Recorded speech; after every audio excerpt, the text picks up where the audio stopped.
The night sky over Seoul shimmered with neon lights and hidden sins. Beneath the glimmer, blood and betrayal flowed as easily as wine. And at the heart of it all stood Kang Jae-hwan, a young Korean mafia prince known for his ruthless precision and cold, calculating mind. He was a man who built empires out of fear and loyalty, who smiled only when planning someone's destruction. But one person had pierced his armor, Salam, a stunning Ethiopian woman with eyes that spoke 1,000 untold stories. Jae-hwan had met her in Tokyo, a chance encounter that turned into obsession. She was soft-spoken, kind-hearted, and breathtakingly loyal. And because she loved him, she agreed to do anything he asked, even if it broke her heart. Jae-hwan's empire was threatened by one man, Han Min-suk, another powerful mafia boss who had been trying to take over Seoul's southern districts. Min-suk was clever, strategic, but his weakness was women. Beautiful, mysterious women. And Jae-hwan knew exactly how to destroy him. He turned to Salam one cold evening in his penthouse overlooking the Han River. The room was dim, his cigarette smoke coiling in the air. "You'll meet him," Jae-hwan said, voice like ice. "You'll make him believe you're his salvation, his dream, his everything." Salam's fingers trembled. "And when he does?" she whispered. Jae-hwan looked at her with those dark, unreadable eyes. "Then I'll take everything from him, his trust, his empire, his heart." Salam hesitated, tears gathering in her eyes. "And what about my heart, Jae-hwan?" He looked away. "You gave that to me long ago." Under a new name, Leah, Salam entered Min-suk's world. She appeared one night at his exclusive club, wearing a silver dress that shimmered like moonlight. Her accent was soft, her laughter warm, and her sadness real enough to draw Min-suk in instantly. Within weeks, Min-suk was obsessed. He sent her flowers, jewels, cars, but she wanted none of it. What she gave him was tenderness. What she made him feel was peace. Jae-hwan watched everything from the shadows. Every word, every meeting, every stolen kiss. He told himself it was all part of the plan. But when he saw Min-suk hold her hand, something dark and unfamiliar twisted in his chest. Jealousy. Salam started to break. The deeper she went, the more she realized Min-suk wasn't the monster Jae-hwan had described. Yes, he was dangerous, but he was also kind to her. Gentle in ways Jae-hwan never allowed himself to be. And somewhere between the lies and the missions, she began to feel. When the time came for her to deliver Min-suk's trust fund codes to Jae-hwan, she couldn't. Instead, she confessed everything to Min-suk, who, to her shock, had already known. "You think I didn't see through your pain?" Min-suk said quietly, holding her trembling hands. "You were his pawn, but to me, you are everything." He kissed her tears away and said words that shattered her. "You don't belong to him anymore, Salam. You belong to me." Jae-hwan arrived at Min-suk's mansion days later with fire in his eyes. His empire had been compromised, his pride humiliated. And standing beside his rival was Salam, the woman he once owned, now claimed by another. "You think you can take what's mine?" Jae-hwan hissed. Min-suk smirked. "She was never yours. You used her. I loved her." Salam stepped forward, her voice trembling but fierce. "Jae-hwan, I was your weapon. But with him, I became a woman." For the first time, Jae-hwan had no words. The silence between them was filled with all the love he'd never spoken, all the warmth he'd refused to give. He reached for her, but she stepped back into Min-suk's arms. Months later, Jae-hwan's empire began to crumble. He became a ghost in the underworld, feared still but hollow inside. He had won countless wars, but lost the only heart that mattered. Meanwhile, Salam and Min-suk disappeared from Seoul, building a quiet life in Busan by the sea. Every sunrise, she watched the waves and thought of the man who had taught her how dangerous love could be. And sometimes, in her dreams, she still hears Jae-hwan's voice, soft, broken, whispering her name like a curse. "Salam. You were supposed to destroy him, not me." The sound of rain returned to Seoul, that familiar rhythm that had witnessed every sin Jae-hwan committed, every tear Salam ever shed. Months had passed since she left him for Minsuk, but Jaehwan's world hadn't recovered. He had the power, the guns, the men. But every night, he still saw her face, her trembling smile, the way she whispered his name like a prayer. He had loved her, he realized it too late. Jaehwan's office in Gangnam was colder than ever. The city lights reflected in his whiskey glass, but even liquor couldn't burn away the emptiness. "Boss," his right-hand man muttered. "Minsuk's people are gone. Vanished. He's out of the game." "Gone where?" "Busan. With her." Her. That one word twisted inside him like a knife. For weeks he did nothing. He told himself it didn't matter, that she chose betrayal over love. But deep down he knew he had driven her to it. So one night, he packed a single gun, a black coat, and drove south under the moonlight. Salam's life in Busan was quiet, peaceful, almost unreal. She worked at a seaside cafe, wore simple dresses, and laughed again.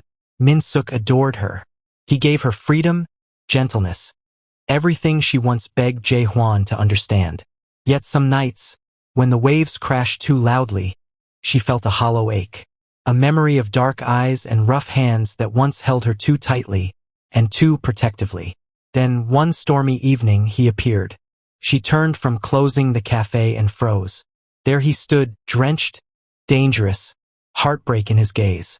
"You look alive," Jaehwan said softly. Salam's heart pounded. "Why are you here, Jaehwan?" He took a shaky breath.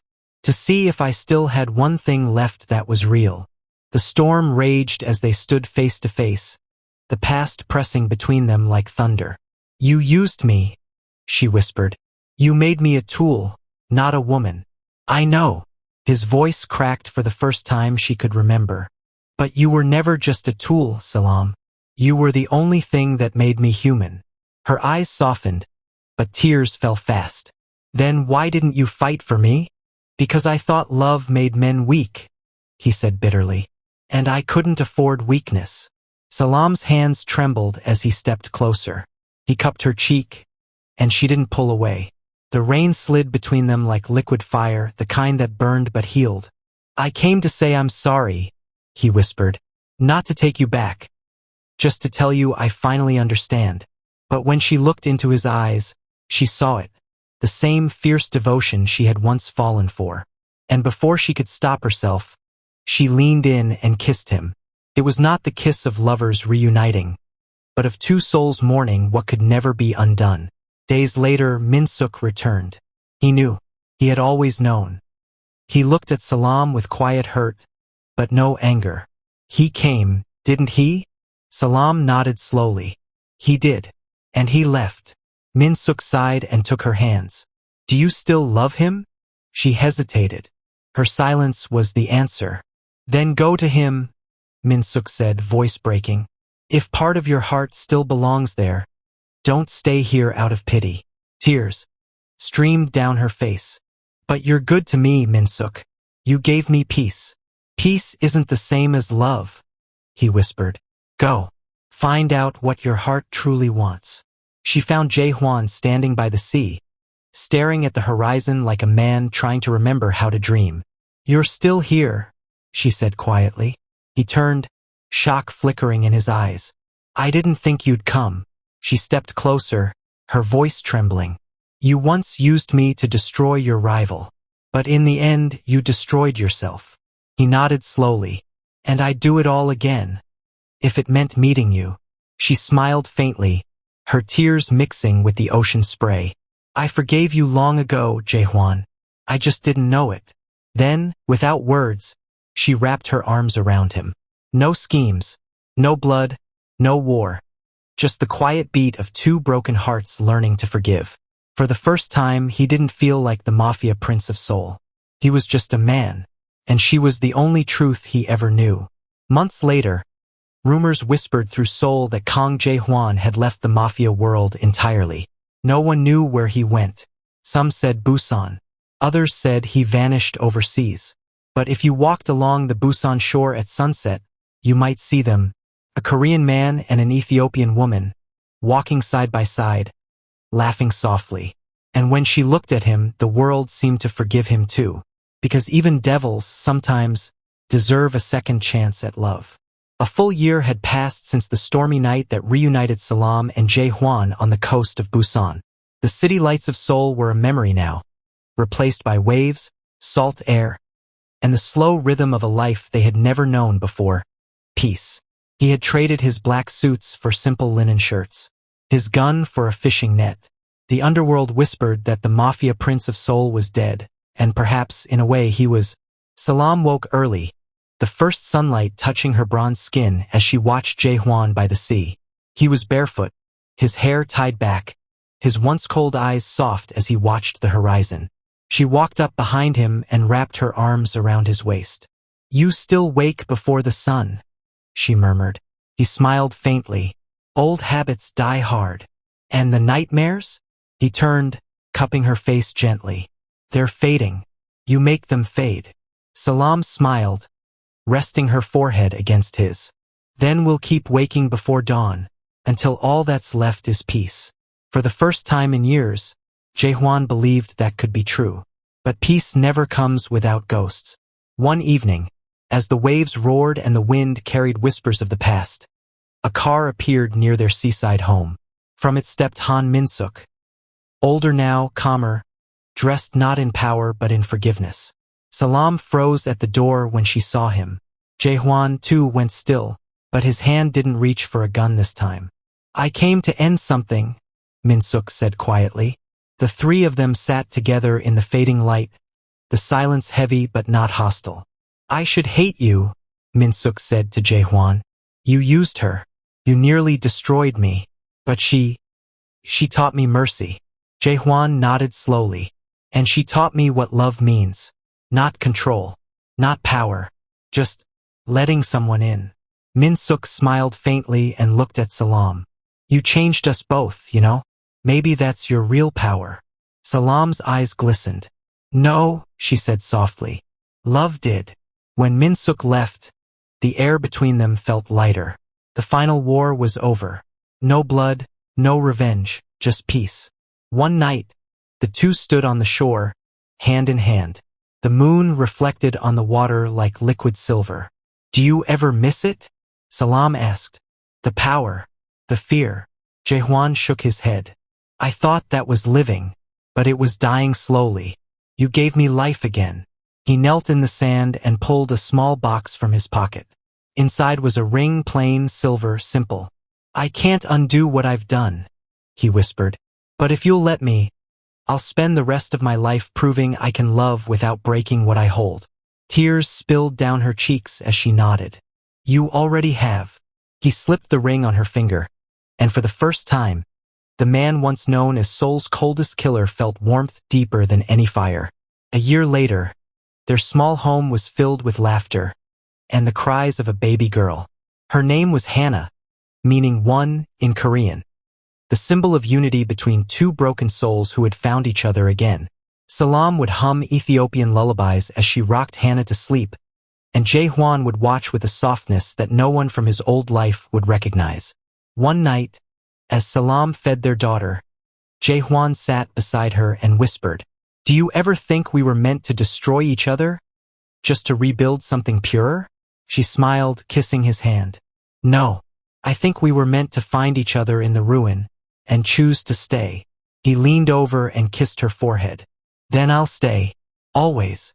Years later, when strangers passed through the quiet seaside village, they often spoke of the mysterious couple who lived near the cliffs. A tall Korean man with a calm voice and an Ethiopian woman with a smile that could stop the wind. They said he was once a man of power, of blood and shadow. But now, when he looked at her, it was as if the ocean itself bowed in reverence. Because even devils, when they fall in love, can be reborn as men. And every evening, as the sun sank into the sea, Jae would whisper to her softly, "You were my weapon once. Now you're my salvation." And Salam would smile, resting her head on his shoulder. "And you, Jae, were my sin. Now you're my forever." The sea hummed softly outside their window, a lullaby of waves and wind that had become the music of their lives. It had been 5 years since Salam and Jae left the world of bullets and betrayal behind. Their little home in Busan had grown, filled now with laughter, the smell of roasted coffee, and the soft voice of their daughter, Hannah. She was 5, curious, fearless, and impossibly bright. Her curls framed her face like her mother's, but her intense gaze belonged to her father. She was the living proof that even from darkness, something pure and beautiful could be born. "Appa!" Hannah shouted, running down the small hallway with her tiny feet thudding against the wooden floor. "Appa, you promised to tell me how you met Iyama tonight." Jae-hwan smiled as he sat by the window, fixing a fishing net. His once hard hands were now calloused from work, not war. He looked up at her, the reflection of the evening sun softening his sharp features. "Ah, our little detective remembers everything," he teased. "Come here, Hannah Bear." She climbed into his lap, eyes wide with excitement. Salam leaned against the doorway, wiping her hands on her apron, her heart warming at the sight of them. "Don't fill her head with too much danger," she warned gently. "I'll just tell her the truth," he replied, smiling at his wife. "The kind even a child can understand." Salam laughed softly. "Then tell it gently, my love." Jae-hwan turned his daughter toward the window, where the ocean glowed golden under the sunset. "Once upon a time," he began, "there was a man who lived like a wolf, cold, alone, and always fighting for his next breath. He thought love was weakness." Hannah frowned. "That sounds sad." "It was," Jae-hwan admitted, "until one day he met a rose, a woman who smiled even when the world was cruel to her. She was kind, brave, and full of light." "Like Iyama?" Hannah asked, giggling. "Exactly like Iyama," he said, brushing her hair back. "But the wolf didn't know how to love her. He only knew how to use things to win his battles. And because of that, he almost lost her forever." Hannah's little brow furrowed. "Did the rose forgive him?" Jae-hwan's eyes glistened as he glanced at Salam, who was watching silently. "Yes," he whispered, "because the rose saw something in the wolf no one else did. A man who wanted to be good, even if he didn't know how. And then, he smiled softly. She taught him how to love, how to be gentle, and they lived by the sea, with a little flower who made their world whole." Hannah clapped her hands. "That's me. Yes, my little Hannah. You're the flower that bloomed from the devil's rose." Salam walked over, kneeling beside them. "Appa left one part out," she said with a teasing smile. "The rose didn't just forgive the wolf. She made him promise to never stop learning how to love." Jae-hwan chuckled. "And I've kept that promise every day since." The years rolled like the tide.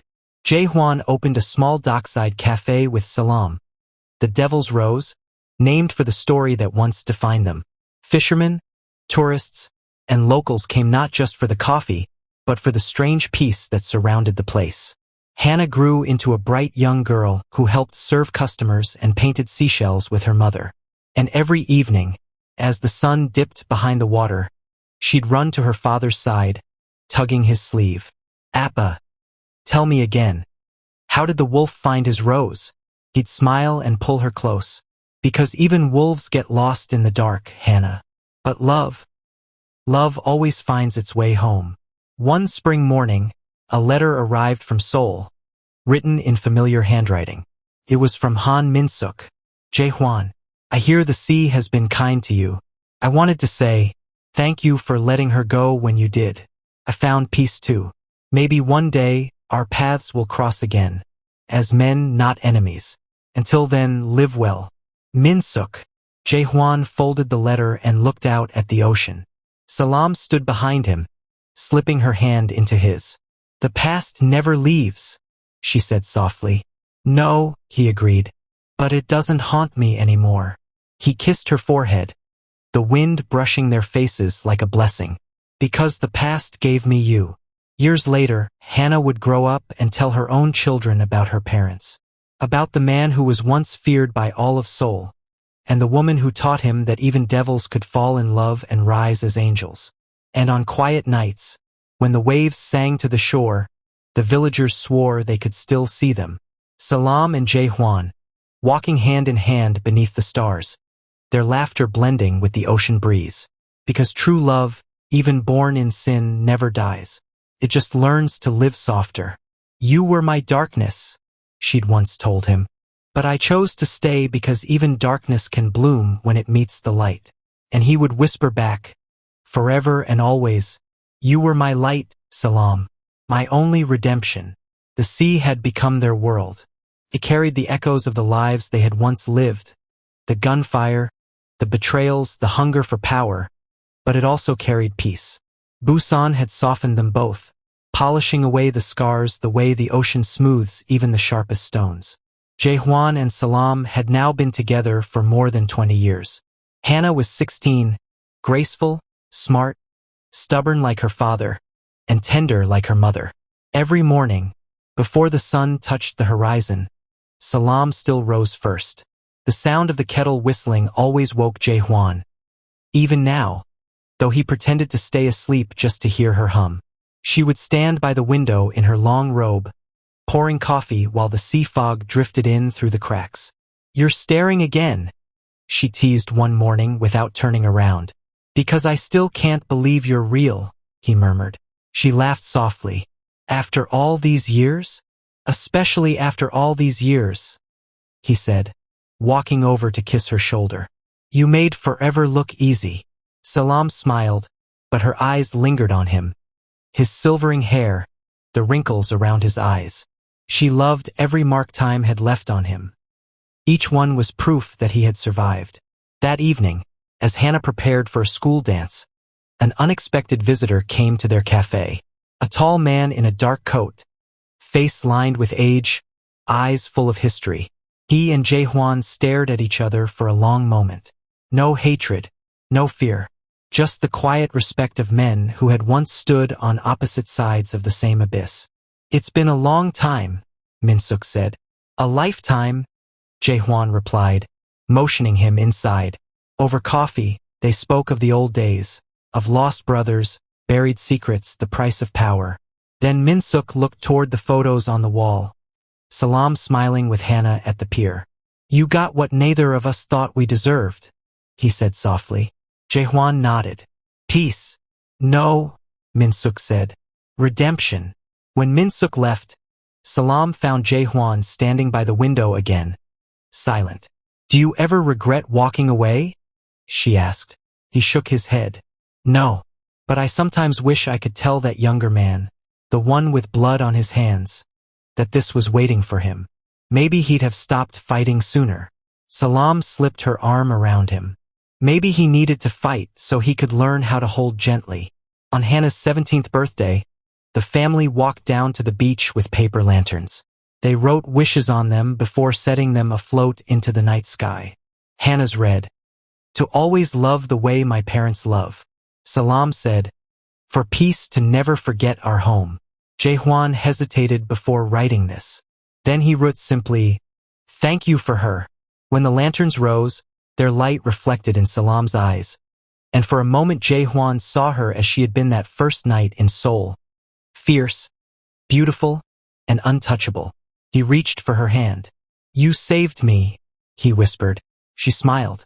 No, my love. We saved each other. Years passed. Hannah left for university in Seoul, chasing her dreams of becoming a filmmaker. The house grew quieter, just the two of them and the ocean again. Then came the winter when Salam fell ill. At first it was nothing, a cough, fatigue. But soon she grew frail. Jaehwan, once feared across Seoul, found himself terrified of losing the one thing he could not fight for with a gun. He stayed by her side every night, reading her old poetry, feeding her soup, whispering stories of their youth. The wild nights, the gunfire, the promises whispered through pain. Do you regret loving me? He asked one night. Salam's weak hand found his cheek. You were impossible, she whispered. And my forever. He kissed her fingers, tears falling freely. Then stay with me, even when you can't. When spring came, Salam grew stronger again. Her illness left, though not completely. But it gave them both something precious, an understanding that every sunrise was a gift, not a guarantee. They spent their days tending the cafe, sending letters to Hannah, walking by the sea hand in hand. Sometimes, Jae-hwan would sit quietly, sketching her face in the sand with a stick. "It'll wash away," she'd say. "Then I'll draw it again tomorrow," he'd answer. "For as long as I can." And when Hannah visited, she would film them, her mother's laughter, her father's quiet smile, saying she was collecting memories of love that time couldn't kill. Thank you for watching. If you enjoyed the story, please leave a comment. Also like, share, and subscribe to my channel and click on the notification icon so that you will get notified whenever a new story is uploaded.